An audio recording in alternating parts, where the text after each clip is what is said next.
और बंगाल ने भी पूरा मूड बना लिया है कि भाई इस बार भगवा में बंगाल को करना पड़ेगा। उसका मुख्य कारण ये है कि जो बंगाल की मुख्यमंत्री है, जो मैं कहूँ इंसानी रूप में एक पिशाचनी, हमारे धर्म की बात होगी, धर्म का बार बार ये नुकसान करने की कोशिश करेंगे तो आपको लगता है कि वो लोग नुकसान करने के बाद उन लोगों को वोट देंगे? दिल्ली में सरकार बीजेपी की नहीं आ रही, बुलडोजर की आ रही है। उसी प्रकार से मैं कहना चाहता हूँ कि बंगाल के अंदर इस बार सरकार बुलडोजर की आ रही है। जब आप मैं कहता हूँ कि बंगाल के अंदर ना ममता बनर्जी को अपना मुंह छुपाना ही भारी पड़ जाएगा, जगह कम पड़ जाएगी बंगाल। ममता बनर्जी क्या है, ये वही व्यक्ति है लगातार धर्म पे घात करने का कार्य करते हैं। ये वही लोग हैं जो बांग्लादेश से इनलीगल रूप से अवैध तरीके से नागरिकता भी दे देते हैं और अवैध तरीके से बॉर्डरों से ना अंदर भी करवा लेते हैं। वहाँ के वो प्रदेश की मुख्यमंत्री इतनी समझदार है, इतना भाईचारे का पाठ पढ़ाती हैं कि उनके ही पार्टी के नेता 100 से ज़्यादा महिलाओं का शोषण कर देते हैं।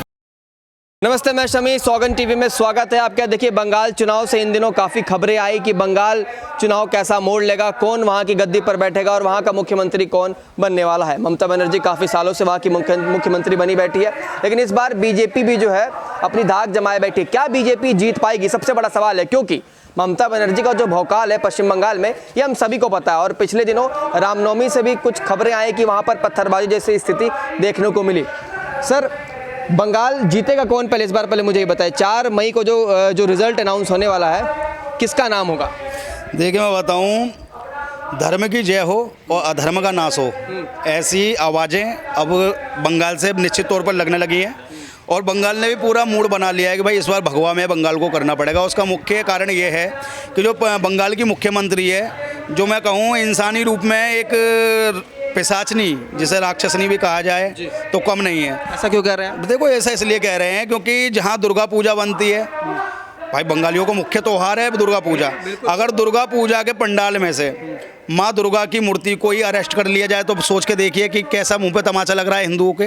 या मैं कहूँ कि मुहर्रम के नाम पे एक ही दिन मुहर्रम और दुर्गा पूजा आ जाती है तो दुर्गा पूजा बनाने पे प्रतिबंध उस प्रदेश में लगा दिया जाता है, लेकिन मुहर्रम बहुत अच्छे से बनाया जाता है शासन प्रशासन के साथ मिलकर। तो आप एक मुझे बताइए ना, जब हमारे धर्म की बात होगी, धर्म का बार बार ये नुकसान करने की कोशिश करेंगे तो आपको लगता है कि वो लोग नुकसान करने के बाद उन लोगों को वोट देंगे?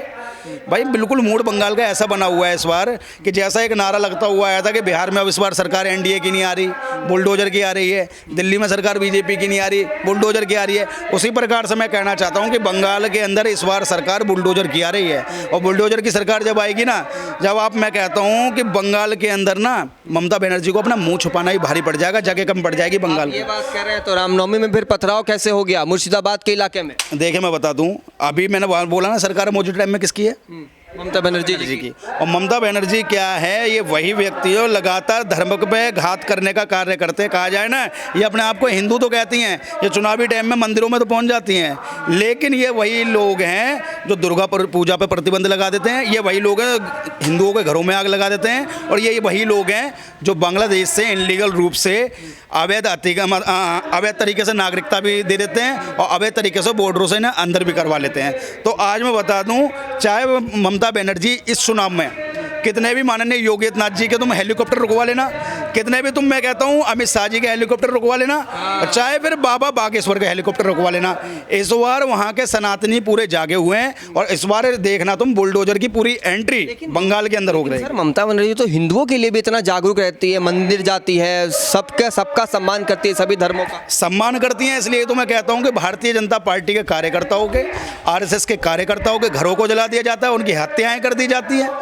वहाँ के वो प्रदेश की मुख्यमंत्री इतनी समझदार है, इतना भाईचारे का पाठ पढ़ाती हैं कि उनके ही पार्टी के नेता 100 से ज़्यादा महिलाओं का शोषण कर देते हैं। और जब उनका मुंह में दही जम जाता है, वहाँ एक मेडिकल कॉलेज में बच्ची का कर दिया जाता है और मैं कहता हूँ 10 दिन तक भी उनके मुंह से छू तक नहीं निकलती। ऐसी अगर प्रदेश की मुख्यमंत्री पूरे भारत में हो गई ना, तो इस भारत का ही सर्वनाश हो जाएगा, जैसे इस टाइम बंगाल का हो रहा है। तो मैं साफ शब्दों में कहना चाहता हूँ, बंगाल इस बार बदलाव मांग रहा है और बदलाव निश्चित तौर पर होगा। और बंगाल से सबसे पहले उखाड़ फेंकने का कार्य ममता बनर्जी को बंगाल के वासी करेंगे।